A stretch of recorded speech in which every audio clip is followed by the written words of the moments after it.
In this video, we're going to talk about how to find the radius of a circle when you're given the point of tangency. And what happens here is that when you draw a radius to the point of tangency, you have a right angle.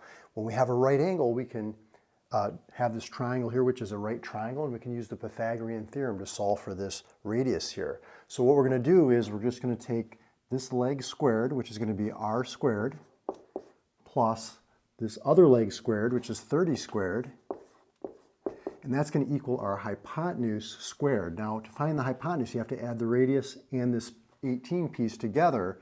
So that's the quantity r plus 18 squared.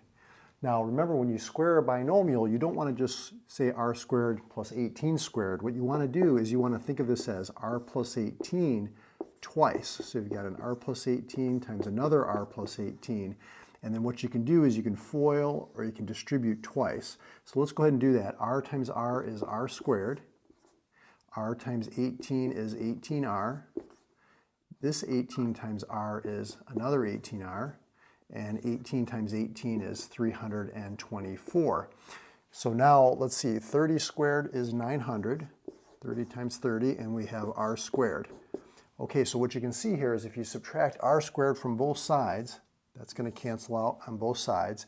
Then what we'll do is we'll combine like terms. 18r plus 18r is 36r. And let's go ahead and subtract 324. That comes out to 576. And if we divide both sides by 36,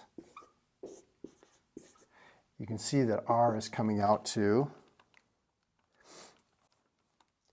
16, and you got it.